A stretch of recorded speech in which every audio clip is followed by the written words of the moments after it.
Hey guys, it's the Christian Imperialist one more time, and today I wanted to talk about the Great Replacement Theory. And what if it's more of an issue of practical politics than this great master racial plan? Let me give you an example. So, the concept of apportionment, I don't know if you're familiar with this, is basically each state gets a certain number of congressmen. Each state obviously has two senators, and the minimum requirement of congressmen per state is one, according to the Constitution.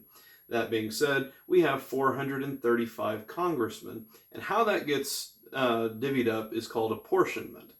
Now, we're going to get into some numbers here real quick to see how that works, but you'll see that apportionment is a concept that I think at the macro level, the corporate party politics, they look at it as very important. And you'll see this why. So here's Texas. In 2010, they had 25.1 million people. In a decade, based upon their policy, whether it's taking in illegals or having pro-birth and being against abortion, things like that, they ended up having 29.1 million people. That's also including people moving from other states, which gave them a net 4 million residents in the state of Texas. Now, we look at another state, New York. In 2010, they had 19.4 million people. And then a decade later, they had 20.2 million. These are rough numbers, which gave them a net gain of 800,000 residents in the area.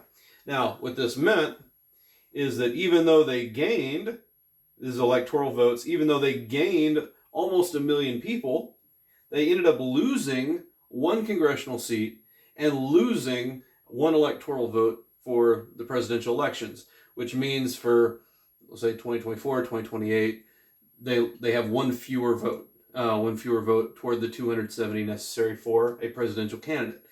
That being said, throughout all the congressional meetings and all the votes that they have, the state of New York has one less voter in their power.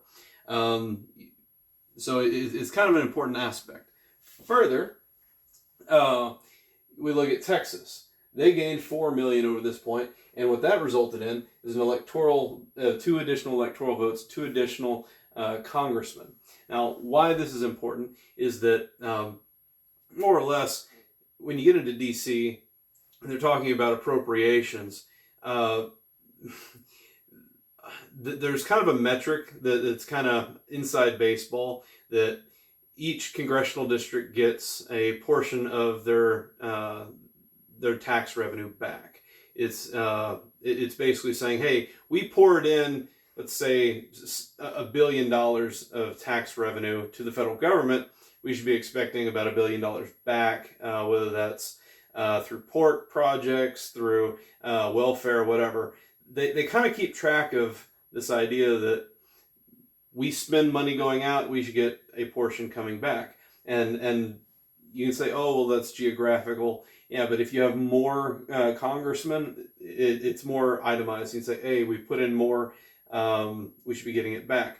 And so it's not always a one-to-one. Not all states get the same amount that they put in, get brought back. Some get more, some get less.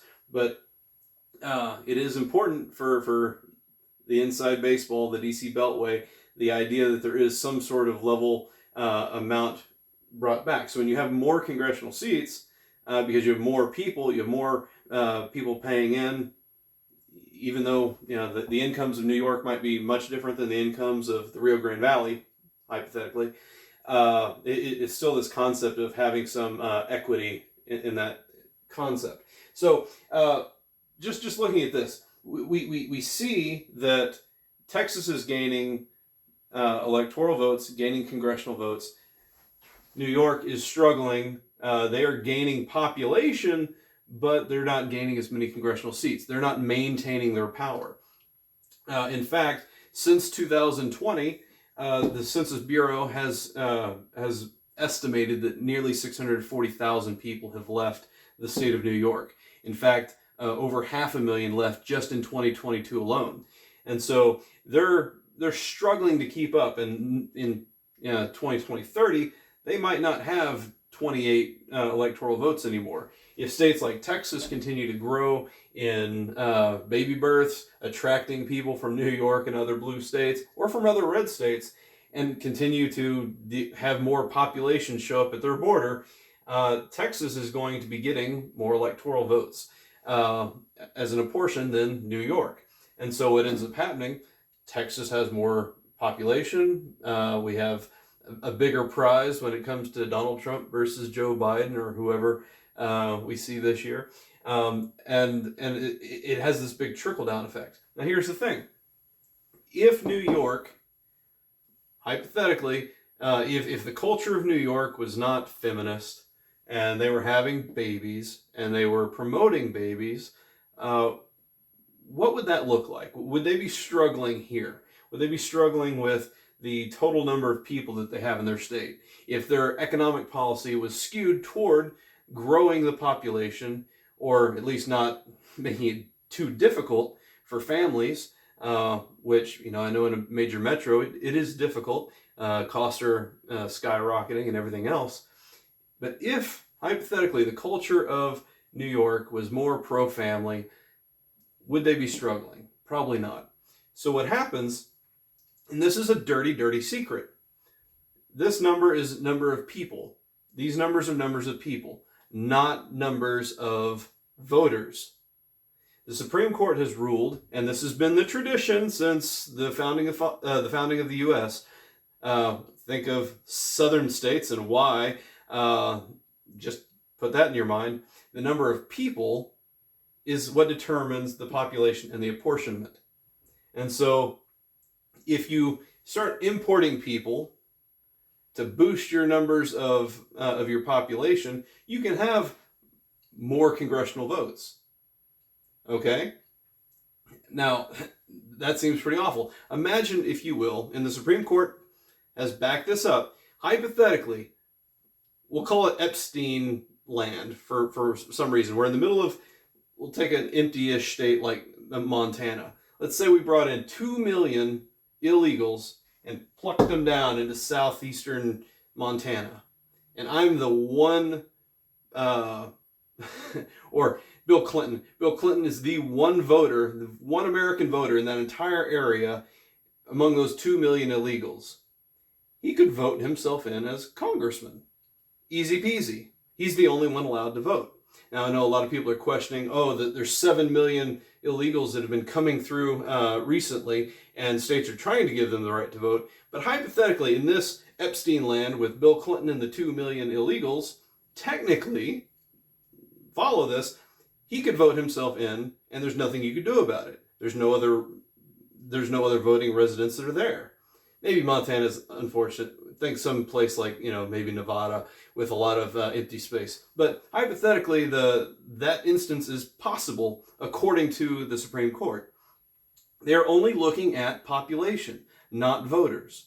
And as I mentioned, population includes children under 18, natalism, people actually having children, felons, and illegals.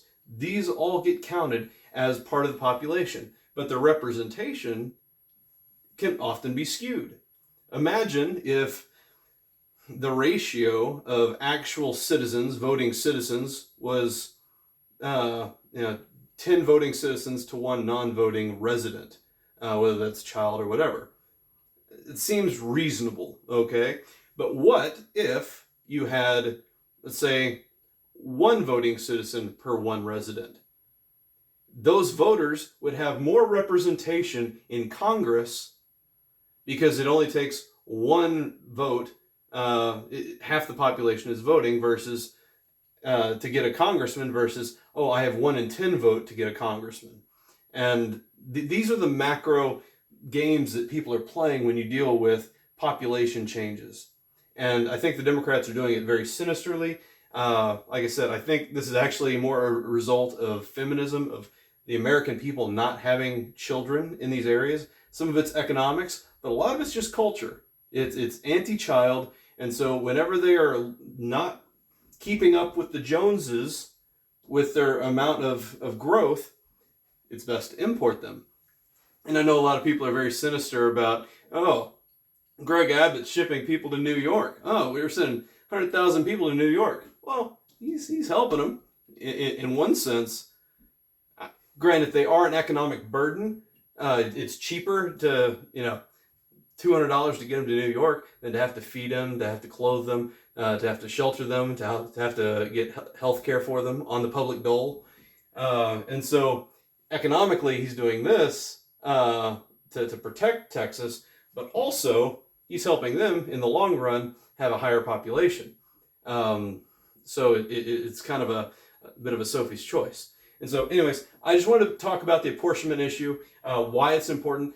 You got to think partisan politics plays at a corporate level. They play at a macroeconomic level. And so don't just think everything is clean and dry. I think these numbers, party bosses look at this and they wonder how to deal with it, how to curb it. And obviously, importing 10 million or 7 million, we're at 7 million now, but I think the goal is much higher. Importing 7 million people and getting them to states or getting them into districts where, let's say, out of these 40, we'll say 10 of them are Democrat. I mean, that's a win. But if we get that to like 12, that kind of helps curb the problems that we're having here. And so party bosses are playing a level above us, and all we can do is piss and moan because we don't have a whole lot of power unless we actually get people in who are anti-immigration or at least pro-secure borders. Not necessarily anti-immigration, but anti-illegal immigration, where we can vet people properly and just say no thank you for now. But as we see, the progressive Democrats, they don't want any vetting whatsoever. They don't want anything stopping people from coming over into the U.S. And I think it's party politics more than anything. Some people think, hey, the military needs, military-age guys because they're not making recruitment. That's a possibility. But I think at the party level, this is what you're looking at. You're seeing blue states struggling to keep up their numbers because they're not having children, and their economic policies are driving people out of those states into red states. Not necessarily just south or into the flyover states, but into states like Ohio and the Rust Belt that are a little bit more economically sane than, say, Illinois. And so I think at a macro level, this is what we're seeing. This is the explanation, the gamesmanship that we're seeing with our immigration policy. And so that's all I got today. You stay in there and you keep fighting the good fight. Thanks.